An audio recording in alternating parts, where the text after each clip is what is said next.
بسم اللہ الرحمن الرحیم۔ السلام علیکم dear viewers, welcome to my YouTube channel MRC novels and stories. ہمارا ناول ہے ناسور، قسط نمبر 5 آج ہم ریڈ کریں گے۔ تو سٹارٹ کرنے سے پہلے آپ لوگوں سے ریکویسٹ ہے کائنڈلی چینل کو لائک کریں، سبسکرائب کریں تاکہ میری ہر آنے والی نئی ایپیسوڈ آپ تک بآسانی پہنچ سکے۔ تو چلیے سٹارٹ کرتے ہیں۔ میں منصور کے بارے میں کچھ نہیں جانتا، وہ روحانسی آواز میں بولا۔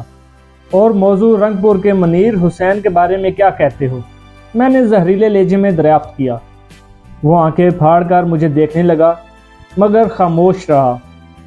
میں نے کہا، موضوع شاہ والا جنوبی کا آصف محمود بھی کچھ عرصہ پہلے منصور عالم کی طرح غائب ہو گیا تھا، اس کے بارے میں بھی تم کچھ نہیں جانتے ہوگے؟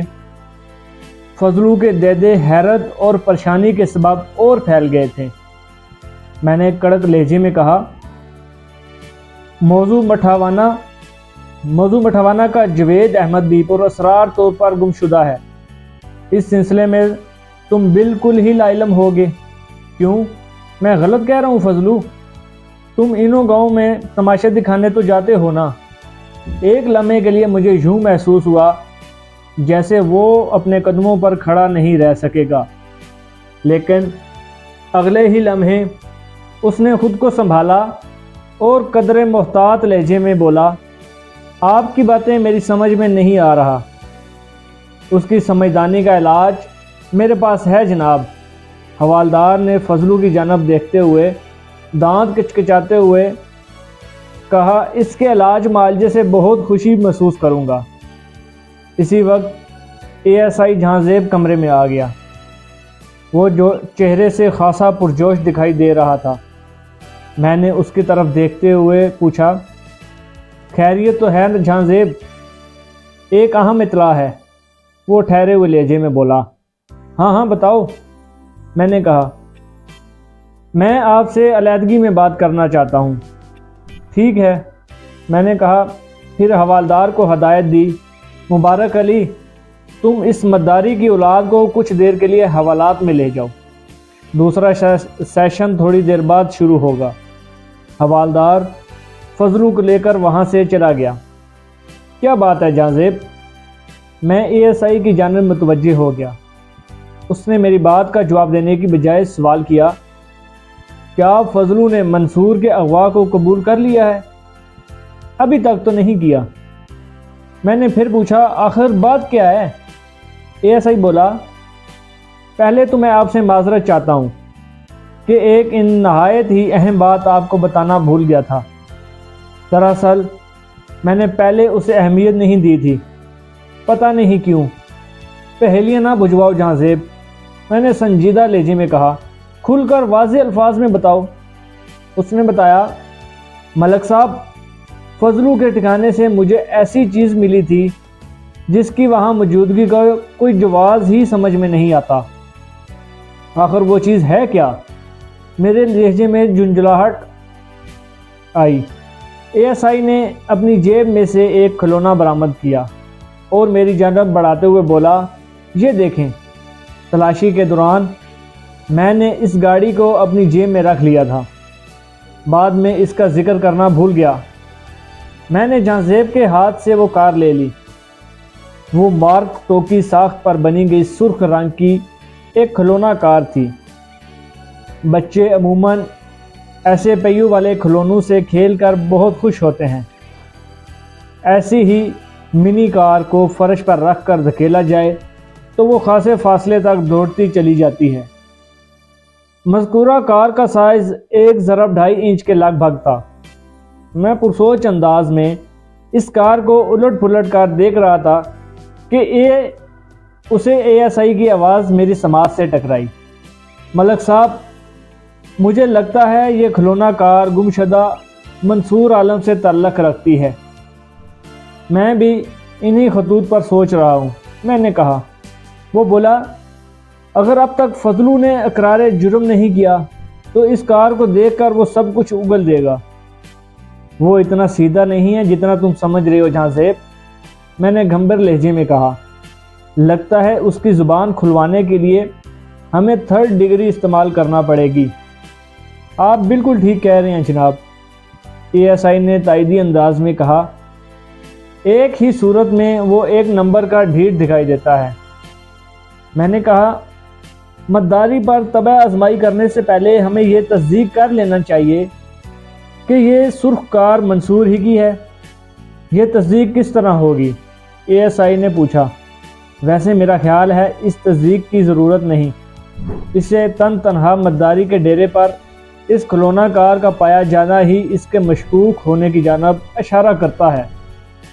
میں نے کہا جہاں زیب، تمہارے پہلے سوال کا جواب تو یہ ہے کہ اس کار کی تصدیق منصور کے باب سے کی جا سکتی ہے، اور دوسرا یہ کہ میں اس کی تصدیق کی اشد ضرورت سمجھتا ہوں۔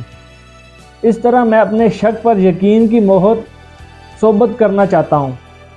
تو پھر ابھی ملک فیروز عالم کو تھانے بلوا لیتے ہیں، اور اس سے اسی دوران میں ایک کانسٹیبل نے اندر آ کر اطلاع دی کہ ملک فیروز عالم بنفس نفیس تھانے میں پہنچ چکا ہے۔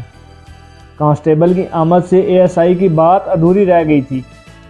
کانسٹیبل نے کہا ملک صاحب، ملک فیروز عالم آپ سے ملنے کی ضد کر رہے ہیں۔ ہم نے انہیں ادھر ہیڈ محرر کے کمرے میں بٹھا رکھا ہے، اسے فی الحال وہی بٹھائے رکھو۔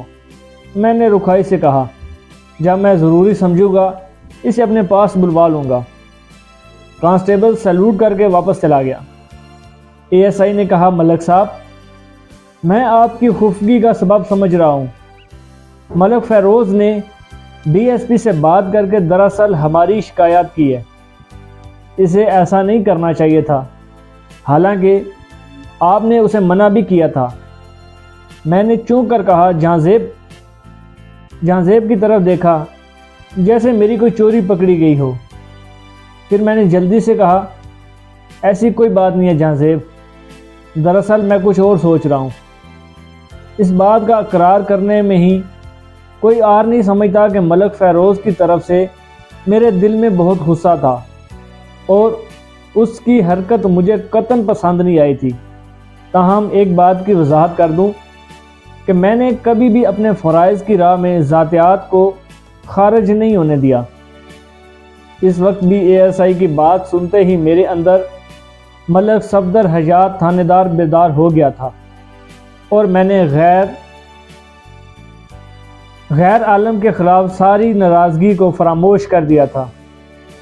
میں تھوڑی دیر تک آنکھیں بند کیے خاموش بیٹھا رہا، پھر ملک فیروز عالم کو اپنے کمرے میں بلا لیا۔ وہ مجھے اور اے ایس آئی کو سلام کرنے کے بعد کرسی کھینچ کر بیٹھتے ہوئے اضطراری لہجے میں بولا، مجھے پتہ چلا ہے آپ نے مداری فضلو کو گرفتار کر لیا ہے۔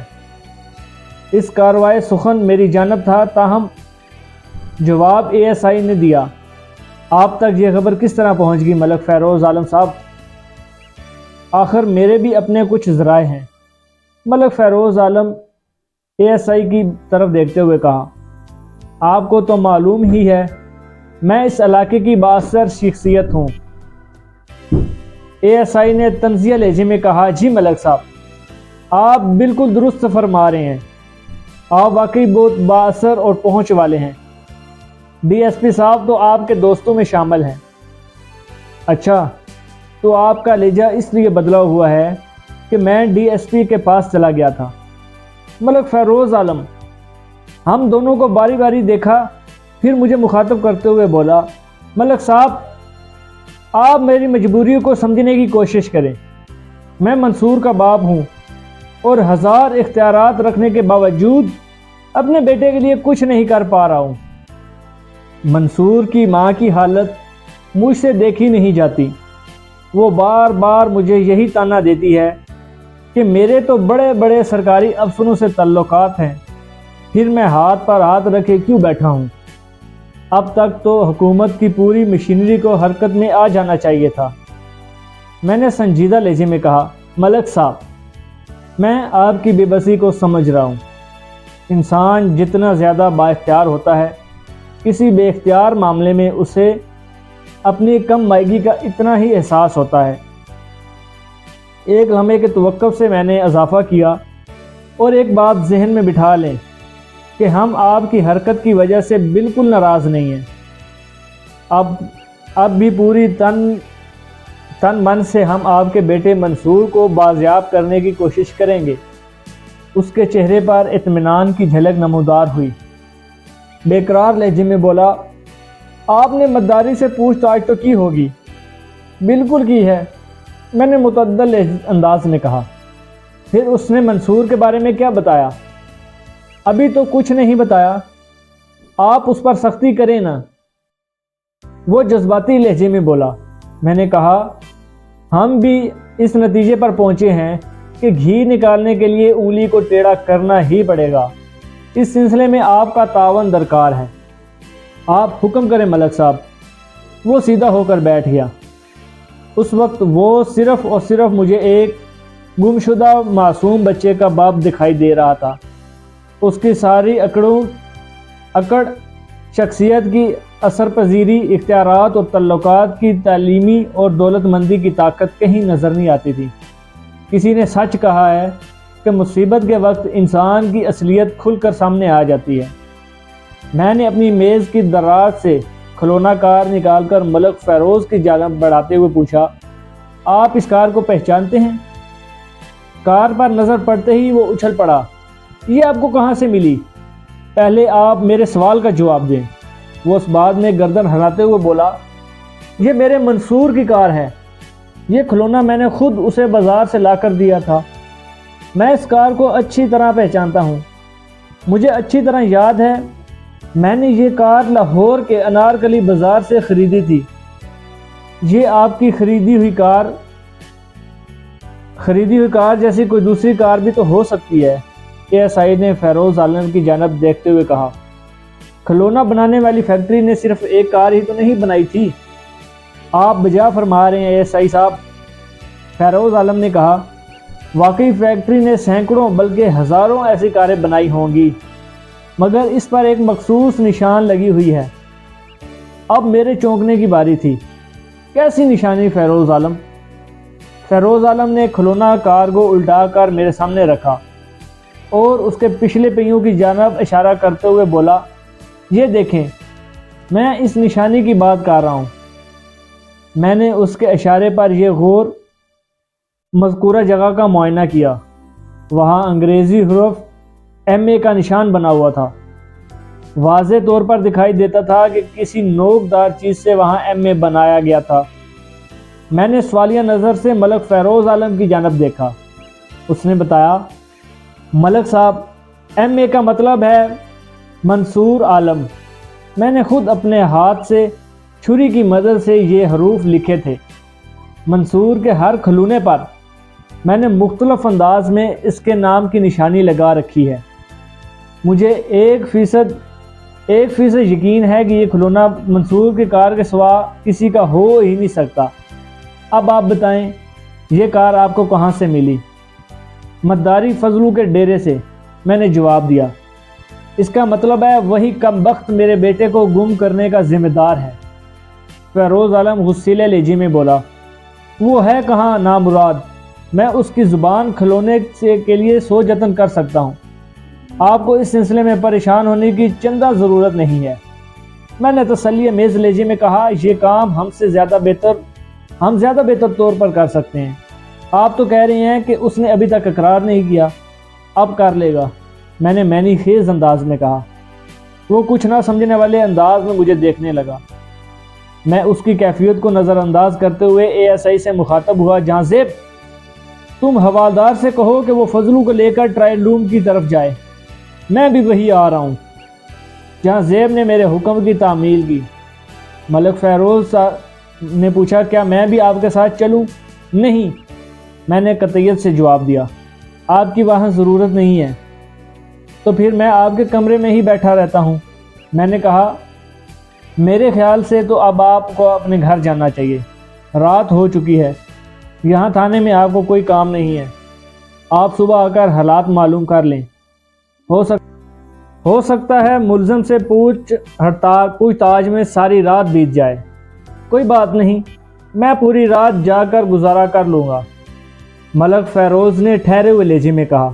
میں نے کہا، ٹھیک ہے، پھر آپ باہر برآمدے میں تشریف رکھیں۔ وہ خفگی امیز نگاہ سے مجھے دیکھتا ہوا کمرے سے باہر چلا گیا۔ میں ٹرائل روم پوچھ گچھ کے کمرے میں پہنچا تو مداری فضلو اور حوالدار ASI کے ساتھ وہاں موجود تھا۔ حوالدار نے فضلو کو مرغا بنایا ہوا تھا اور اس کی پشت پر 4 پختہ اینٹیں بھی رکھی نظر آ رہی تھیں۔ یہ کیا ہے بھائی؟ میں نے حوالدار سے پوچھا۔ مرغا ہے ملک صاحب، خالص دیسی مرغا۔ حوالدار نے تمسخرانہ نظر سے فضلو کی جانب دیکھتے ہوئے کہا، آپ کی اجازت ہو تو میں اسے بانگ دینے پر مجبور کر سکتا ہوں، فی الحال اس کی ضرورت نہیں۔ میں نے کہا، اگر اس مداری کی اولاد نے ہم سے تعاون نہ کیا تو ہم اسے بانگ کے ساتھ ساتھ انڈے دینے پر بھی مجبور کر دیں گے۔ ASI نے کہا، ملک صاحب مرغا اور انڈے؟ میں نے جواباً کہا، اس میں ایسی حیرت کی کیا بات ہے بھائی؟ حوالدار مبارک علی تو اسے بچے دینے پر بھی آمادہ کر سکتا ہے۔ حوالدار کی خوشی سے بانچیں کھل گئیں۔ وہ جوشیلے لہجے میں بولا، آپ ایک مرتبہ موقع دے کر دیکھیں جناب۔ میں نے کہا، فی الحال تم اسے مرغے سے انسان میں بدلو، میں اس سے کچھ ضروری باتیں کرنا چاہتا ہوں۔ تھوڑی دیر بعد فضلو ہاتھ باندھے کھڑا تھا۔ اس کے چہرے پر خوف اور دہشت نے ڈیرا جما رکھا تھا۔ شاید اسے یقین ہو گیا تھا کہ ہم آسانی سے اس کا پیچھا نہیں چھوڑیں گے۔ جی ویورز، کیسی لگی آپ کو یہ ایپیسوڈ نمبر 5؟ اگر آپ کو ہمارے ناولز پسند آ رہے ہیں اور آپ فیوچر میں بھی دیکھنا چاہتے ہیں تو کمنٹ کر دیں، اور اگر آپ اپنی پسند کا ناول دیکھنا چاہتے ہیں تو وہ بھی آپ کمنٹ میں بتا سکتے ہیں۔ بہت شکریہ ویورز۔